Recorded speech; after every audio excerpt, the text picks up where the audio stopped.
A alta cobrança de impostos no Brasil vem provocando a indignação das pessoas e de entidades de classe. Em 2005 foi criado o impostômetro pela Associação Comercial de São Paulo. Esse caminhão tem circulado por cidades paulistas com a tentativa de conscientizar a população de que nós podemos mudar essa questão da cobrança do imposto com a participação, com o conhecimento.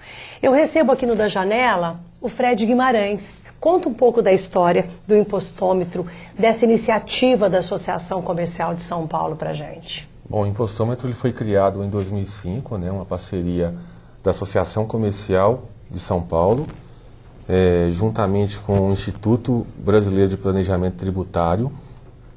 E o objetivo é conscientizar a população de que nós, brasileiros, nós, população de Ribeirão Preto, nós somos pagadores de impostos.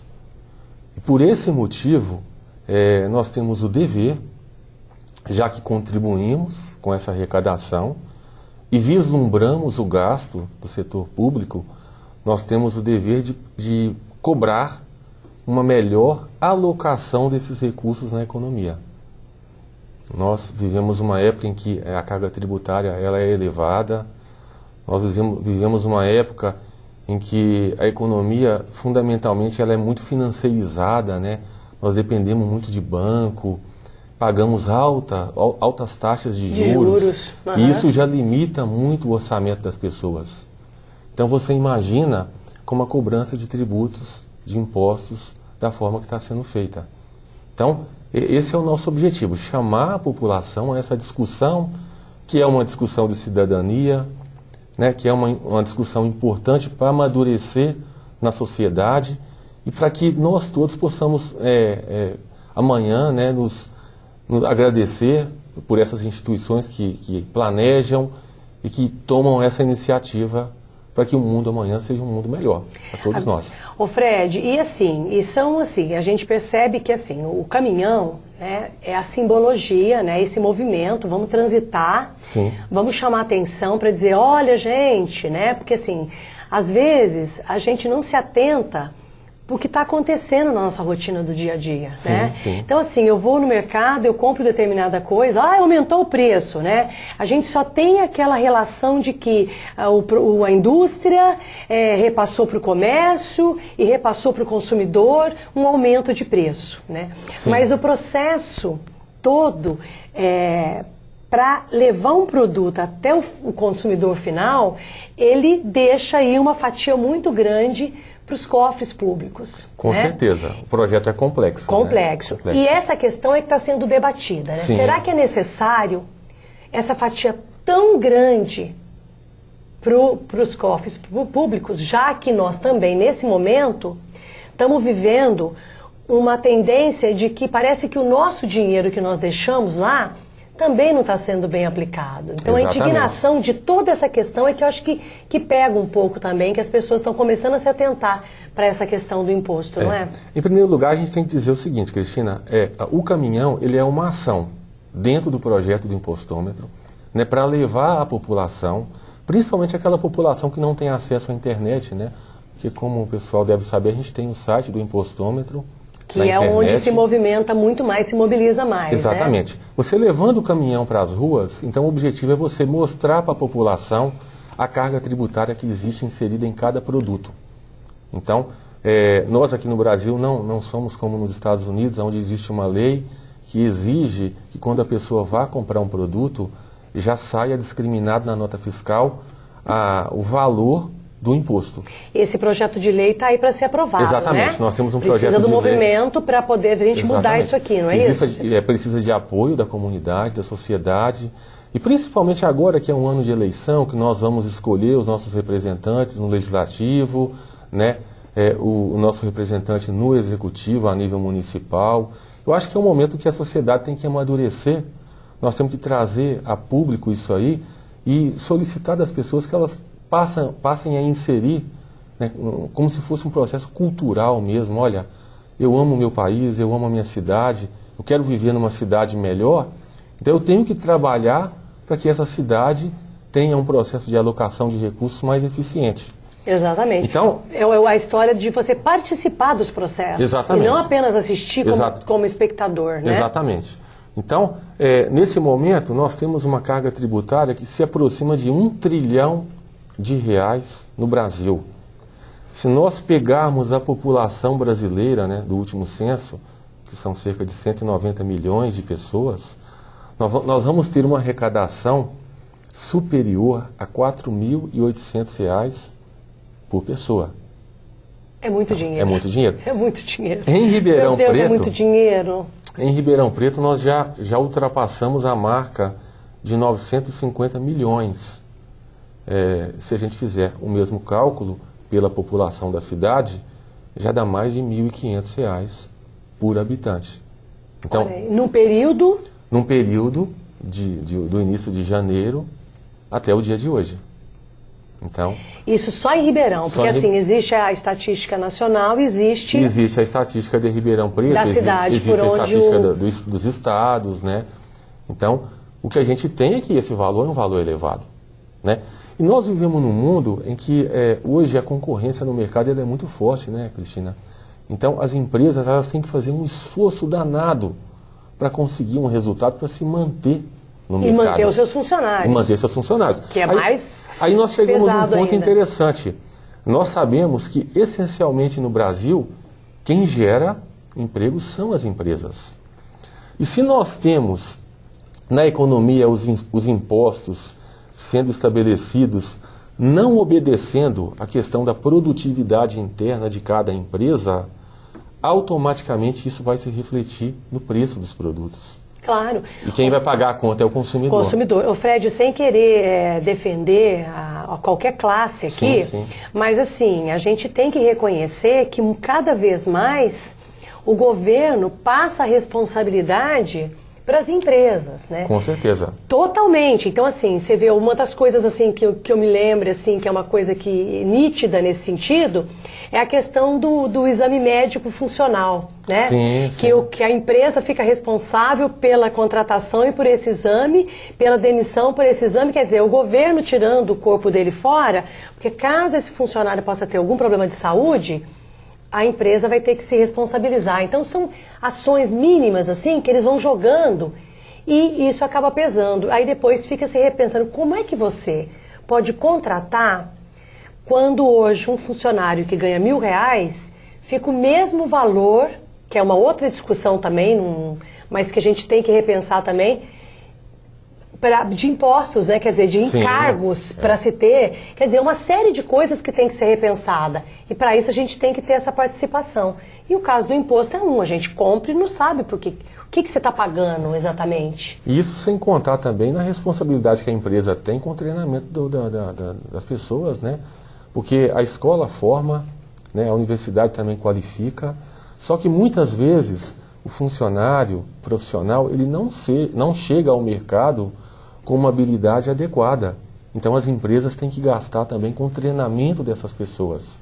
Porque teoria é teoria. Prática de mercado, nós bem sabemos que é outra coisa. Então as empresas também têm esse custo. E necessariamente se você paga impostos, né, que vão de encontro a uma realidade que, né, não é a realidade da empresa brasileira, ou vai refletir no preço, ou vai refletir no emprego, na quantidade de emprego, ou vai refletir em menores salários.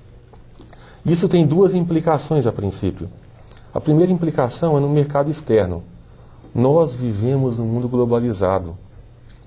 E esse mundo globalizado, ele exige das empresas competitividade. Se você não tem preço competitivo, você não vende, você perde mercado. E a nível interno, nós podemos dizer também que as empresas, se elas têm que aumentar preço, necessariamente esse preço ele vai rebater na inflação. E se ele rebate na inflação, ele compromete o crescimento e o desenvolvimento econômico das cidades. Sem contar que tem a concorrência que vem de fora para dentro. Exatamente, né? também. E a gente está falando das vendas, o mercado chinês, por exemplo, é um que vem destruindo por conta até da facilidade de preço que eles têm. E de qualidade de mercadoria, né? Exatamente. E aí o empresário tem que fazer mágica, porque ele tem que concorrer com países, com empresas, né, que têm um custo muito menor do que nós temos aqui internamente. Pois é. E aí nós acabamos vislumbrando processos de, né?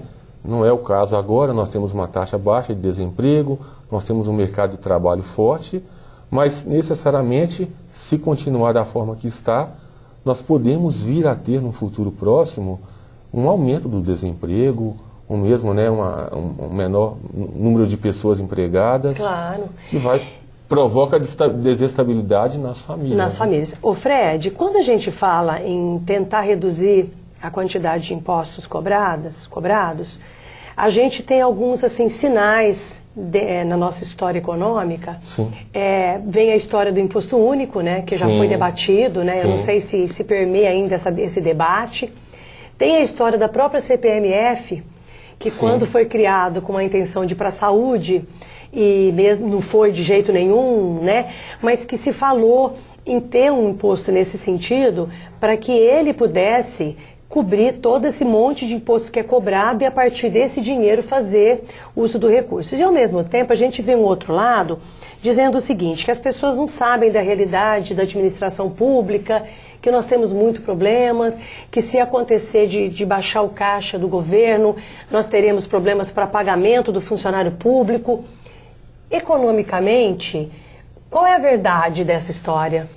Olha, na minha visão... Se é que a gente aqui pode falar de verdade, porque são tantas versões, né? Na nossa visão, nós pensamos e entendemos que o setor público, ele de fato tem muitos compromissos, é necessário investir, né, em escolas, em hospitais, em vias públicas, em iluminação, em coleta de lixo.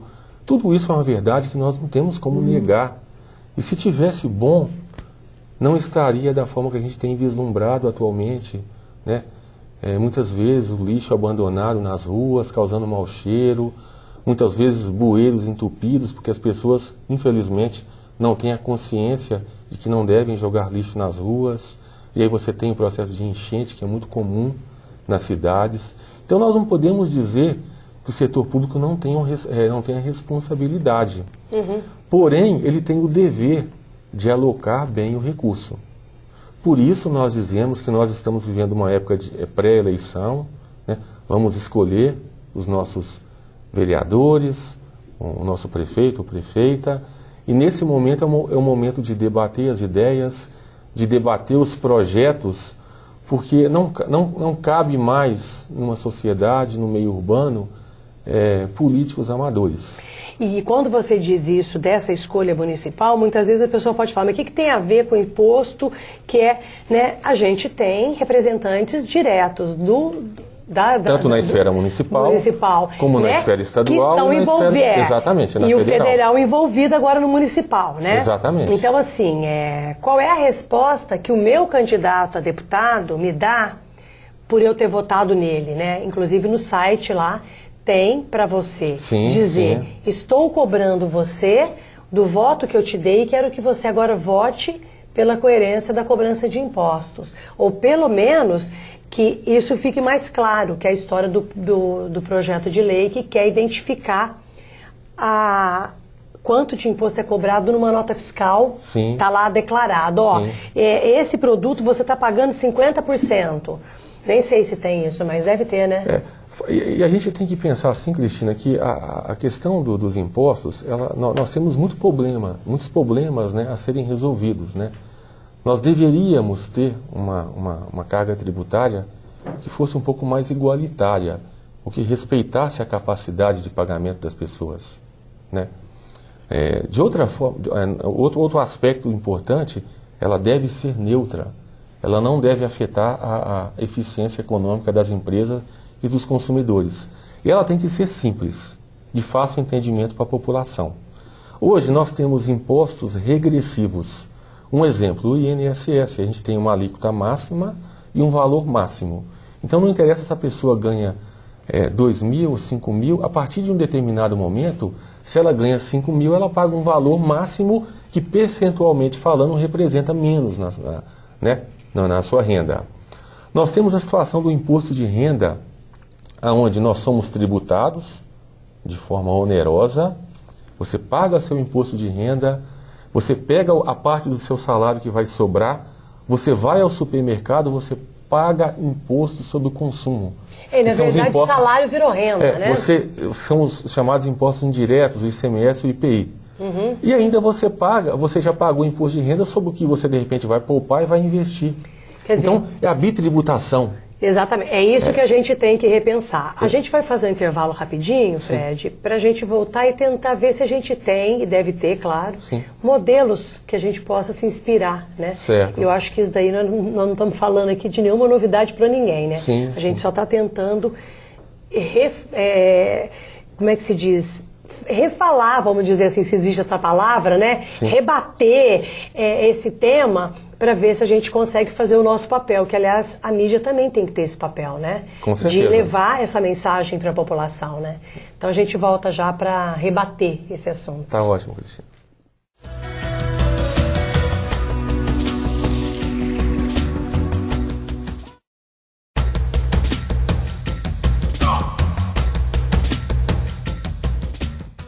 Fred, nós falamos aqui de cobrança de impostos exageradas, a bitributação, né? Sim. Que você paga impostos, imposto sobre imposto.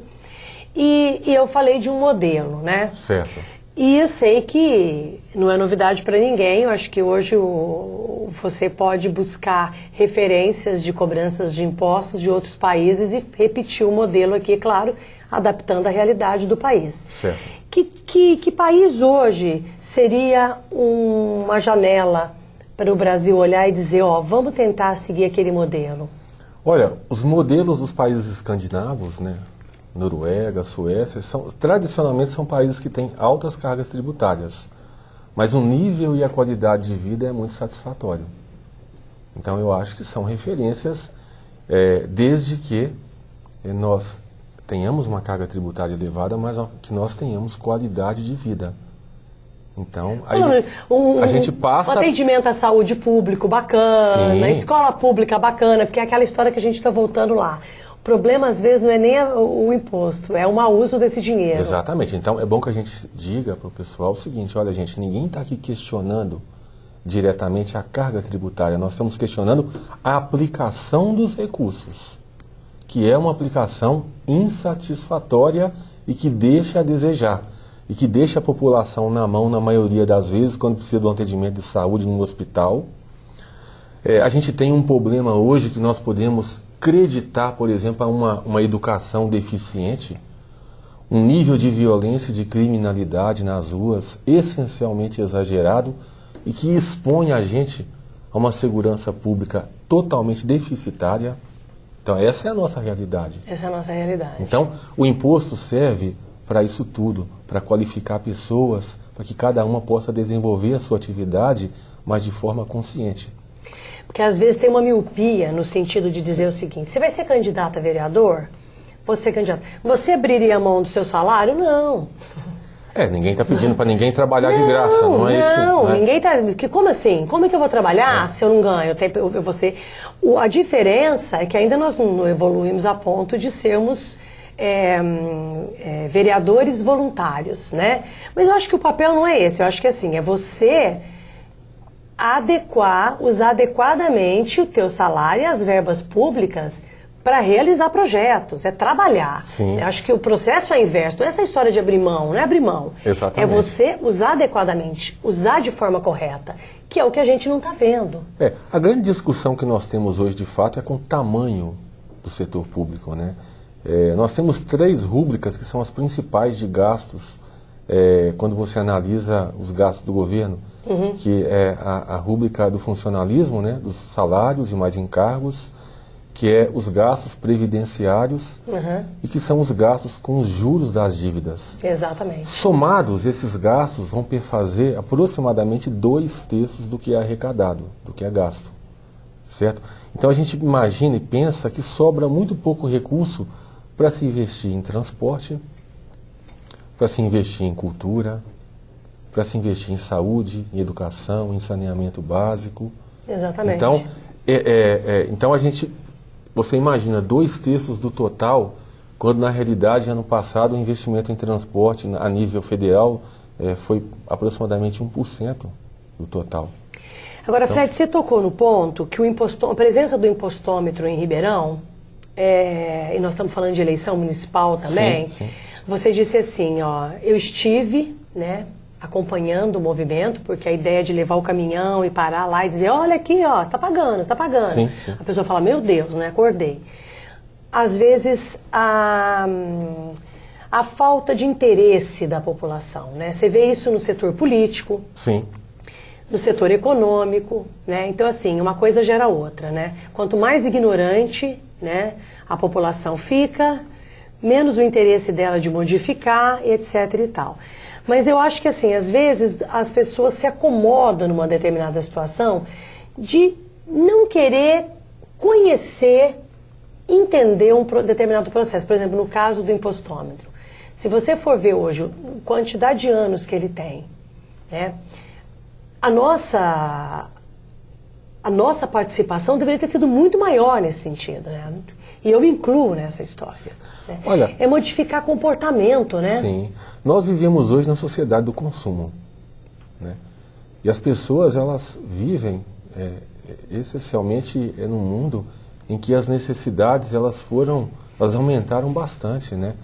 A gente, há 10, 20 anos atrás, a gente não tinha a quantidade de produtos eletroeletrônicos, né? De alta tecnologia, e que são hoje disponibilizados para os nossos jovens, né?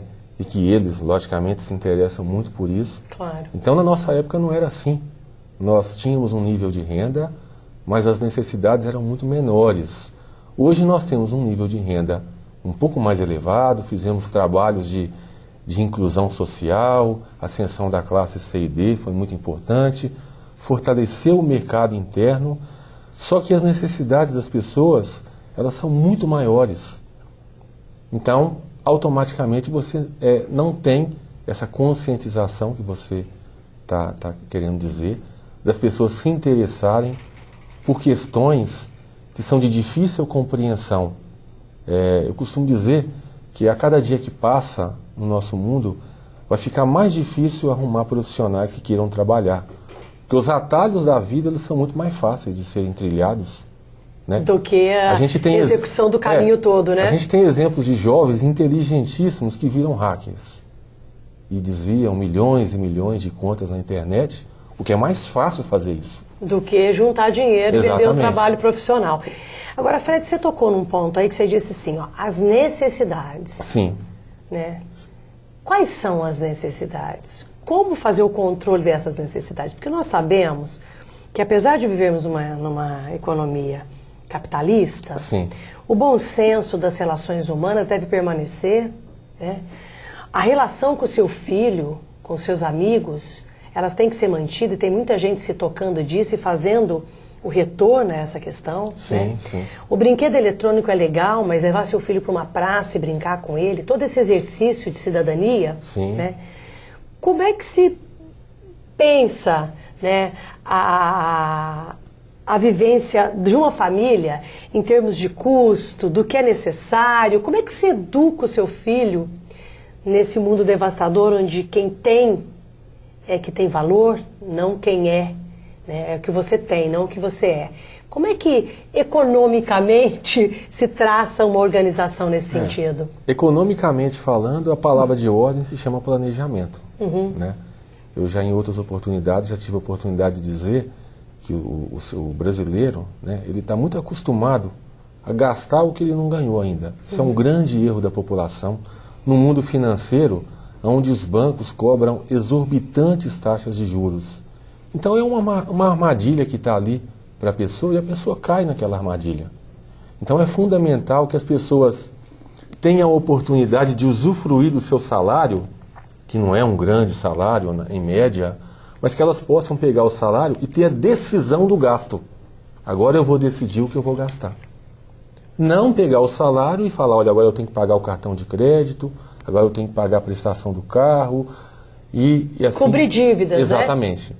Então, é necessário... E nós temos um grande percentual de brasileiros nessa situação. Exatamente. Né? A inadimplência hoje, ela bate num patamar, né, que preocupa, exatamente porque nós temos essa consciência, não do que é necessário para mim, mas do que eu quero.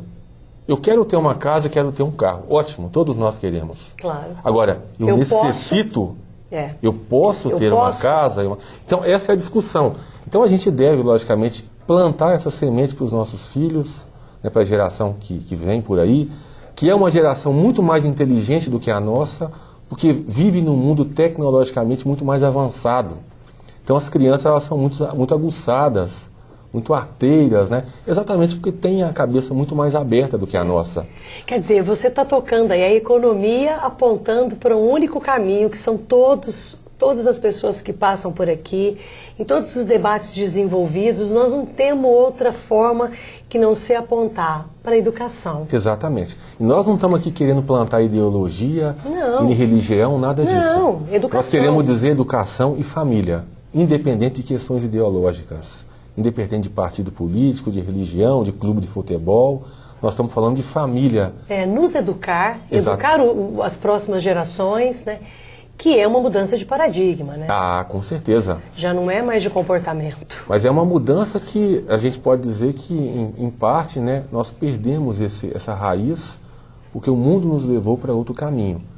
Mas, no fundo, eu acredito que no capitalismo existam muitas pessoas que ainda tem essa cultura, é que elas são abafadas pelo que está na moda, pelo que importa, né, de repente em parte, para a mídia vender. Então, essa ditadura, né, que se emprega em todos os sentidos. Exatamente, então... Agora, Fred, a história do impostômetro, porque assim, a gente está indo nessas relações, porque não tem, né, o impostômetro ele é a ferramenta mesmo. A gente estava falando sobre, tudo isso está relacionado, participe para modificar. Participe nas eleições para modificar. Participe das ações para modificar. Né? Justifique a sua existência como cidadão. Né? Sim, lógico. O site do impostômetro, ele tem ali alguns exercícios interessantes, assim, umas ferramentas. Né? Uma delas, eu até entrei e participei, em que você manda um recado para o deputado que você votou. Né? Você vai lá, busca o deputado que você votou, pelo menos eu lembro do meu. Tem gente que às vezes nem lembra do nome, mas assim, a gente tem que fazer o deputado que eu votei estadual foi esse, e eu estou te mandando um recado, né? O projeto de lei que identifica a taxa de impostos num determinado produto precisa vir e ser mostrado à sociedade. Porque é o primeiro passo da conscientização, para que no dia a dia você pegue uma nota fiscal e fale assim, nossa... Isso tudo? Nossa, não é o, né? Sim. Exatamente. Sim. Aí você manda um recado lá para o seu deputado, dizendo assim, eu votei em você, lá no site tem isso. Aí você manda um recado para ele, agora vote apoiando esse projeto de lei, que nós precisamos revelar. Tem outras ferramentas ali interessantes, eu acho que é importante a gente falar dessa ação, apesar de ser em rede social, mas a rede social está transformando muita coisa, né? Então, assim, que é interessante as pessoas conhecerem, né? No site tem, dentre outras coisas, a carga tributária de praticamente todos os produtos, né? Os mais importantes da cesta básica, né? Nos seus diversos setores, né? Em vestuário, em saúde, em educação, em alimentação, em habitação, em transporte. Então, tem a carga tributária de todos esses produtos. É bom que as pessoas possam se conscientizar. Tem ferramentas que permitem a pessoa também informar a renda média da pessoa e os gastos por setores que vão lhe permitir, então, fazer cálculos que vão estimar a carga tributária de cada um. Individual. E isso é muito importante, porque a pessoa vai começar a perceber que ela contribui significativamente para o seu município, para o seu estado, para o seu país, e ela vai começar a mensurar, será que eu estou tendo um retorno necessário do que eu invisto no meu estado? Será que está voltando para mim? E até a questão de que quando você consome determinados produtos, alguns você não tem como recuar. Sim. Mas tem algumas escolhas. Sim, né? Exatamente. Nossa, eu estou consumindo isso, achando que eu estou bacana, deixa eu sair fora disso, porque às vezes aquele excesso de consumo que você faz de determinado produto, quando você verifica a alta taxa de imposto ali, você fala, peraí. Às vezes faz você até repensar na questão de se educar na questão do consumo, né? Acho que tudo é informação, né, Fred? É informação. A lista de produto ela é interessante, né? Tem alguns que a gente lembra do percentual, eu vou falar aqui. Fala. Né? O jogo de PlayStation, que é um jogo muito demandado, né, pelos jovens, né, até pelos adultos também, ele tem carga tributária de 72%. Mas gosto. É significativo. Né? Um choppzinho que a gente toma num bar aí, num momento de descontração com os amigos, 62%. Vai diminuir, eu tô achando que a gente tem que começar a lembrar mesmo, porque você começa a repensar o teu consumo. Exato. Uma latinha de cerveja, aproximadamente 55%. O arroz e o feijão, que são 2 produtos da cesta básica do brasileiro, 17%, tomate também 17%, e por aí vai.